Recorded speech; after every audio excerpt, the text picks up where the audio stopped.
जय भोलेनाथ की। रुद्र संहिता युद्ध खंड 37वां अध्याय।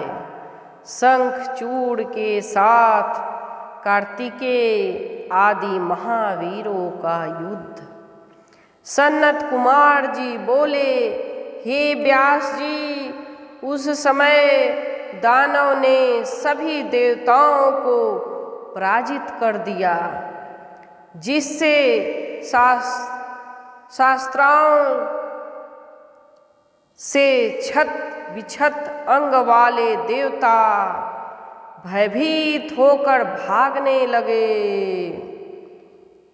वे लौटकर शिव जी के शरण में गए और हे सर्वेश, रक्षा करो, रक्षा करो, ऐसा बिहल वाणी से कहने लगे। तब उन देवताओं की इस प्रकार की पराजय देखकर तथा उनका भय युक्त वचन सुनकर शिव जी ने महान क्रोध किया। कृपा दृष्टि से देखकर उन्होंने देवताओं को अभय दान दिया तथा अपने तेज से गणों को बल को बढ़ाया। अपने तेज से गणों को बल को बढ़ाया। तब शिव पुत्र महावीर कार्तिकेय शिव जी की आज्ञा लेकर रण क्षेत्र में दानों के साथ निर्भय होकर युद्ध करने लगे। तारकासुर का वध करने वाले कार्तिकेय ने क्रोध करके वीर ध्वनि करते हुए उनकी 100 अक्षयहिनी सेना को युद्ध में मार डाला। कमल के समान नेत्र वाले काली सहसा दैत्यों का सिर काटकर रक्त बहाने लगी और उनका भक्षण करने लगी। वे दानव के रुधिर का चारों ओर से पान करने लगी और देवताओं तथा दानव के लिए भयंकर विविध प्रकार के युद्ध करने लगी। उन्होंने रण में लीला पूर्वक 100 लाख हाथी एवं 100 लाख दानव को एक हाथ से उठाकर मुख में डाल लिया। हजारों कमबंध युद्ध भूमि में नृत्य करने लगी। उस समय महान कोलाहल होने लगा, जो कायरों के लिए भयप्रद था। उसके बाद स्कंद कुपित हो पुनः बाणों की वर्षा करने लगे और उन्होंने क्षण भर में करोड़ों असुर सेनापतियों को मारकर गिरा दिया। जो शेष दानव मरने से बच गए, वे सब स्कंद के बाणों से छत विछत तथा भयभीत होकर भागने लगे। तब वृषपर्वा, विप्रचिति, दंड, विकम्य ये सब बारी बारी से स्कंद के साथ युद्ध करने लगे।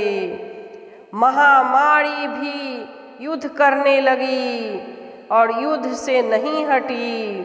उधर स्कंद की शक्ति से पीड़ित हुए असुरगण छत विछत होने लगे। हे मुने, उस समय स्कंद एवं महामारी की विजय हुई।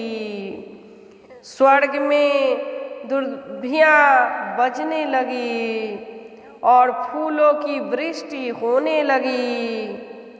तब कार्तिकेय के महाभयानक अद्भुत दानों का क्षय करने वाले एवं कल्पांत सदृश और महामारी के द्वारा किए गए क्षयकारी उपद्रव को देखकर वह शंखचूड़ अत्यंत कुपित हुआ और स्वयं सहसा युद्ध के लिए तैयार हुआ।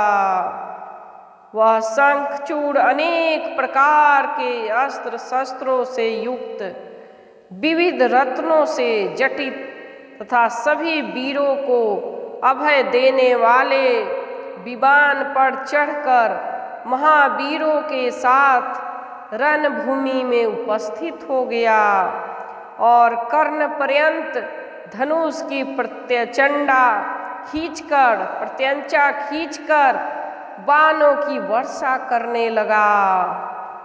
उसकी वह सूर्यवृष्टि भयानक थी तथा प्रतिकार की योग्य नहीं थी। उससे युद्ध स्थल में घनघोर अंधकार छा गया। सभी देवता तथा नंदीश्वर आदि जो अन्य थे वे महागण भागने लगे।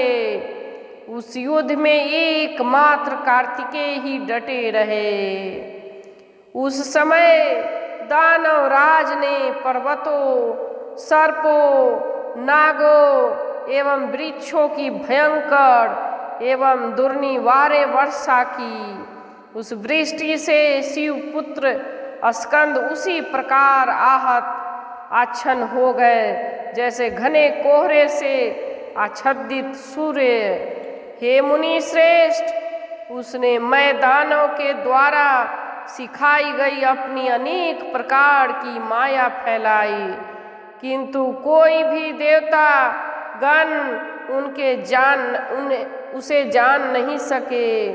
उसी समय महामायावी एवं महाबली शंखचूड़ ने एक दिव्य बाण से उनके धनुष को काट दिया। उसने अनेक दिव्य रथ के रक्षकों को नष्ट कर दिया तथा अपने दिव्य शास्त्र से उनके मयूर को जर्जर कर दिया। उसने उनके वक्षस्थल पर सूर्य के समान देदीप्यमान एवं आघात करने वाली अपनी शक्ति चलाई। तब उसके प्रहार से वे कार्तिकेय सहसा मूर्छित हो गए। पुनः क्षण मात्र में चेतना प्राप्त कर शत्रु वीरों को नष्ट करने वाली कार्तिकेय अपने महारत्न जटित वाहन पर सवार हो गए। वे कार्तिकेय पार्वती सहित शिव के चरणों का स्मरण कर अस्त्र शस्त्र लेकर घनघोर संग्राम करने लगे। उन शिवपुत्र ने क्रोध पूर्वक अपने दिव्य अस्त्र से उसके समस्त सर्पों, पर्वतों, वृक्षों एवं पासनों को काट दिया।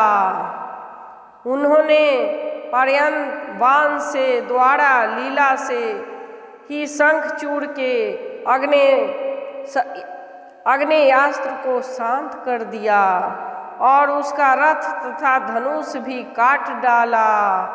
वे उसके कवच, समस्त वाहन, उज्ज्वल किरीट एवं मुकुटों को नष्ट कर वीर ध्वनि करने लगे तथा बारंबार गरजने लगे। उसके बाद उन्होंने दानवेंद्र की छाती पर सूर्य के समान देदीप्यमान शक्ति से प्रहार किया। उस अत्यंत तीव्र प्रहार से वह मूर्छित हो गया। वह महाबली थोड़ी ही देर में शक्ति की पीड़ा दूर कर चेतना प्राप्त करके उठ गया तथा सिंह के समान गर्जना करने लगा। उस महाबली ने कार्तिकेय पर अपनी शक्ति से प्रहार किया। तब कार्तिकेय विधाता के द्वारा दी गई शक्ति को अमोघ सिद्ध करने के लिए पृथ्वी तल पर गिर पड़े। तब काली उन्हें अपनी गोद में उठाकर शिव जी के पास ले आई। शिव जी ने अपनी लीला से ज्ञान के द्वारा उन्हें जीवित कर दिया और उन्हें अनंत बल प्रदान किया। तब वे महाप्रतापी शिव पुत्र उठ बैठे तथा पुनः युद्ध में जाने का विचार करने लगे। इसी बीच महाबली तथा पराक्रमी वीरभद्र बलशाली शंखचूड़ के साथ रण क्षेत्र में युद्ध करने लगे। उस दानव ने समर में जिन जिन अस्त्रों को चलाया उन अस्त्रों को उन वीरभद्र ने लीला पूर्वक अपने बाणों से नष्ट कर दिया। तब उस दानवेश्वर ने सैकड़ों दिव्य अस्त्र छोड़े, किंतु प्रतापी वीरभद्र ने अपने बाणों से उनका छेदन कर दिया। तब प्रतापी शंखचूड़ अत्यंत कुपित हुआ। उसने अपने शक्ति के द्वारा उनकी छाती पर प्रहार किया, जिससे वे कांप उठे और पृथ्वी पर गिर गए। इसके बाद गणों में प्रमुख गणेश्वर वीरभद्र क्षण मात्र में चेतना प्राप्त कर उठ बैठे और उन्होंने पुनः अपना धनुष ले लिया। इसी बीच काली कार्तिकेय की इच्छा से दानव का भक्षण करने तथा अपने गणों की रक्षा करने हेतु युद्ध भूमि में आ गईं। वे नंदीश्वर आदि वीर गण सभी देवता गंधर्व यक्ष राक्षस तथा नाग उनके पीछे पीछे चलने लगे। बाजे बजने लगे। सैकड़ों वीर मधु भांड लिए हुए थे। दोनों पक्ष के वीर युद्ध के लिए उद्यत थे। जय भोलेनाथ की रुद्र संहिता युद्ध खंड 37वां अध्याय समाप्त। जो भी कथा प्रेम से सुनिए, सुन के कमेंट बॉक्स में आशीर्वाद के लिए ओम नमः शिवाय लिखे और प्रभु का असीम कृपा प्राप्त करें। जय भोलेनाथ की जय भोलेनाथ।